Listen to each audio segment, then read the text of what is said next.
Oi, você está no Mentalidade Artificial. Neste vídeo vamos falar sobre o comportamento das crianças com as telas e os seus efeitos. Espero que gostem, peço que deixem o like e se inscrevam no canal.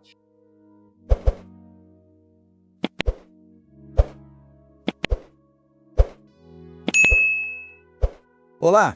Olha, se tem um assunto que tira o sono de muitas famílias hoje em dia, é a relação das crianças e dos adolescentes com as telas, não é mesmo? Pensando exatamente nisso, o governo brasileiro lançou um guia super completo. E a ideia aqui é a gente mergulhar juntos nos principais pontos desse material. Vamos entender não só os desafios, que são muitos, mas principalmente as soluções práticas. Para começar, essa fala de uma menina de 12 anos, ela já diz tudo. Ela mostra o conflito que muitos jovens estão sentindo, sabem que deveriam, querem se desconectar, mas simplesmente não conseguem. É um lembrete muito forte de que por trás de toda essa discussão, a gente está falando de infâncias e adolescências inteiras sendo moldadas por essa nova realidade.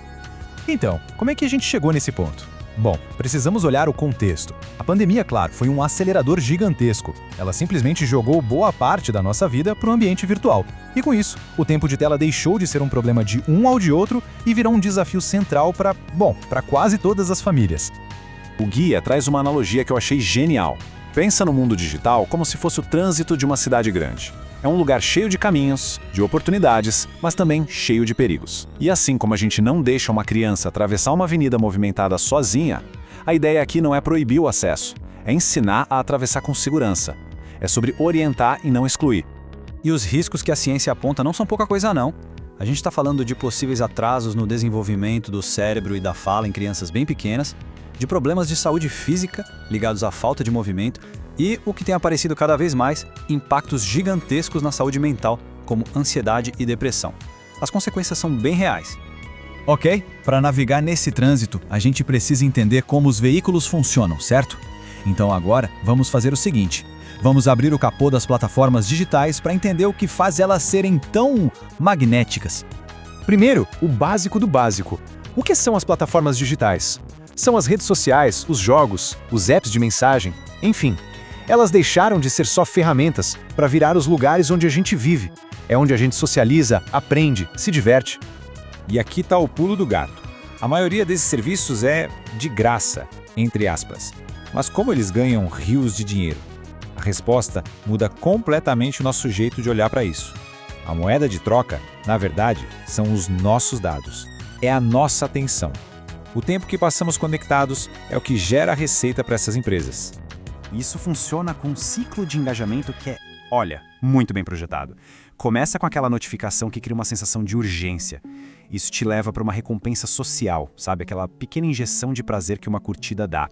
A busca por mais recompensas faz a gente ficar mais tempo na tela, o que permite que eles coletem mais dados. E por fim, esses dados são usados para direcionar anúncios e conteúdos que puxam a gente de volta para o começo do ciclo. É uma máquina que se autoalimenta.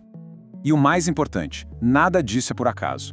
Isso tem nome. É design manipulativo. Pensa no scroll infinito que nunca acaba. Nos vídeos que já começam a tocar sozinhos. São recursos criados de propósito para explorar nossas fraquezas psicológicas e manter a gente ali, conectado, mesmo quando uma parte de nós quer muito parar.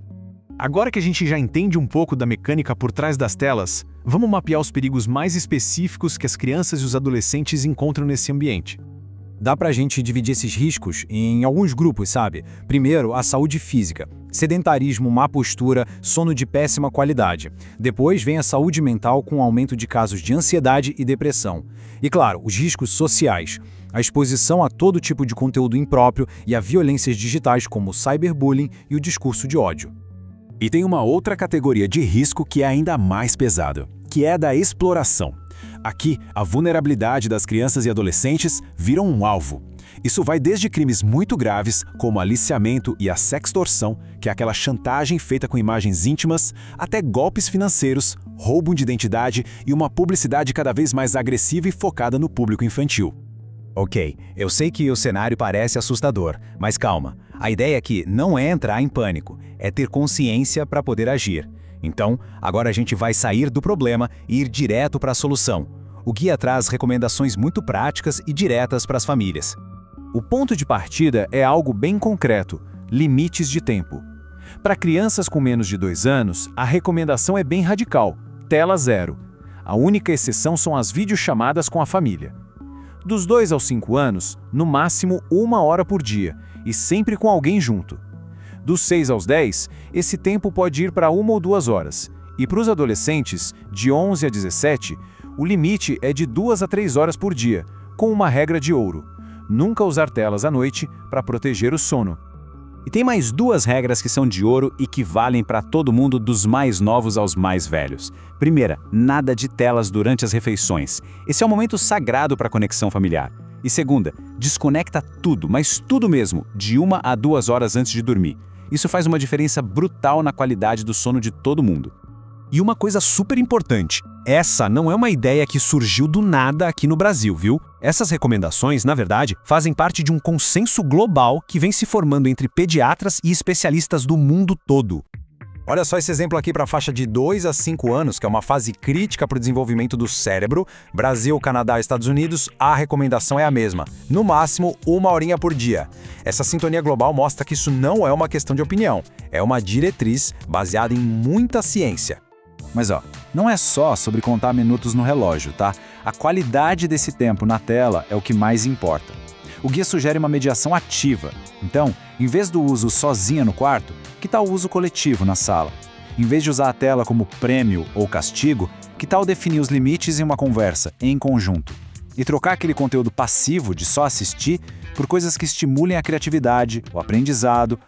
E essa frase de um jovem que o guia traz, nossa, ela resume tudo.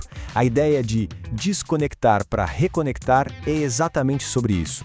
É garantir que as experiências fora da tela, o brincar na rua, o contato com a natureza, as conversas olho no olho, tenham espaço para acontecer.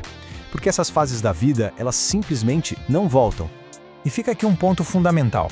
Essa tarefa não pode ficar só nas costas das famílias.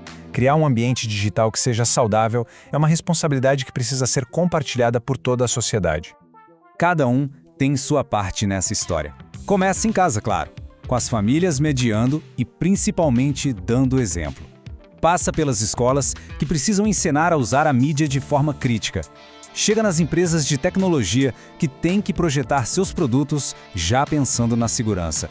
E culmina no governo, que tem o dever de criar e aplicar as leis de proteção.